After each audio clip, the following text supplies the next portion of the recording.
À 9 ans, Keita, le petit livreur, travaille autant qu'un adulte. Il court après les clients toute la journée, sans s'arrêter.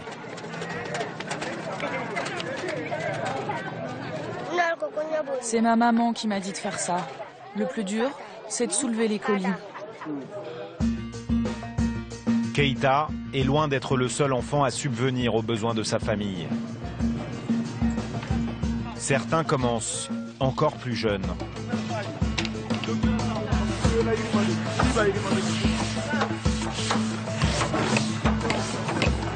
108 bambins s'échiment dans cette menuiserie. Ou plutôt s'amusent, selon le contremaître. Il nous raconte que tous vont à l'école et qu'ils sont là, en stage, pour une découverte du métier de menuisier.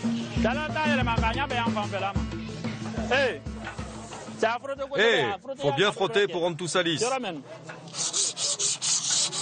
Comme ça, tu fais vite aussi. Et tu te dépêches.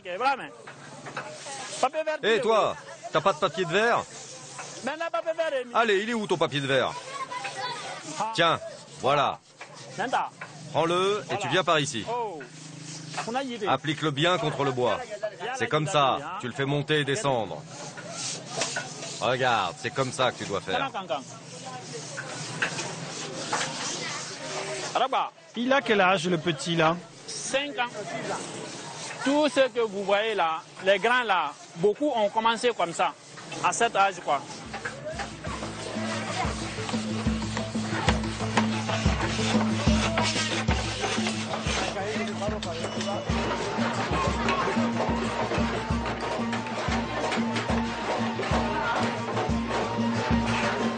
Grâce à ces stages, il aurait donc créé des vocations. Mais très vite, le contremaître oublie qu'il porte un micro. Je leur ai dit que tous les enfants vont à l'école et que comme ce sont les grandes vacances, ils viennent ici. Comme ça, on les forme petit à petit et qu'ils ne restent pas assis sans rien faire. Il ne faut rien dire de dérangeant, compris? Qu'est-ce qu'il a envie de faire plus tard, le petit garçon? Il faut leur dire que tu as envie d'être menuisier. J'ai envie d'être menuisier. Est-ce que tu aimes bien poncer? Il faut dire que ça te plaît beaucoup. Ça me plaît beaucoup. Ces enfants âgés de 5 à 16 ans travaillent près de 12 heures par jour. Les conséquences physiques sont terribles sur leur petit corps. Est-ce que tu es fatigué le soir après le travail?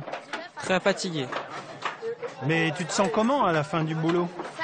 Ça me fait mal, j'ai mal aux épaules. Lamine, 9 ans, fait le même geste depuis le matin. Si tu n'es pas habitué à le faire, ça fait très mal. Tu vois ces traces qui sont sur ma main? Ma paume, là, elle chauffe beaucoup. C'est le rabot qui l'a fait chauffer. Ça me fait mal tout le temps. Hé, Lamine! Les enfants! Venez, on rentre à la maison. L'armée des petites mains loge dans des dortoirs situés à 3 km de là. Issus de familles extrêmement pauvres, ces petits garçons ont tous été loués à la menuiserie contre un peu d'argent. Certains n'ont pas vu leurs parents depuis 6 ans.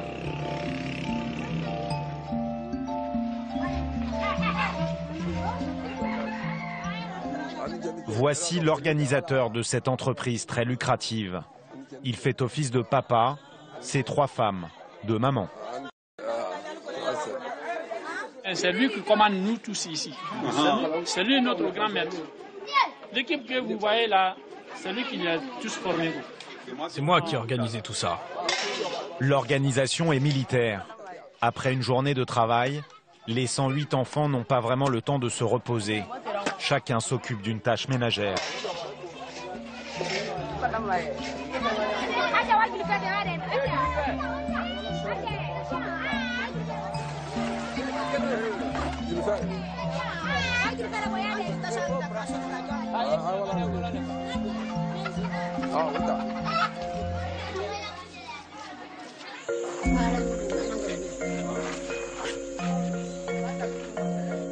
Au Aucun de ces enfants ne verra jamais un livre d'école. Pour le patron de la menuiserie, ce n'est pas vraiment important. Dans les campagnes, les paysans s'informent par bouche à oreille. Et ils m'amènent leurs enfants pour que je leur apprenne un métier qui soit plus rentable que l'agriculture. Moi, je les installe ici. Et tant qu'ils ne maîtrisent pas le métier, ils restent avec moi. Pour certains, ce sera 3 ou 4 ans. Mais si je les prends tout gamins, ils peuvent bien rester ici 6 ou 7 ans. Après, je les libère. Je fais ça depuis 1966. C'est mon 30e groupe d'enfants.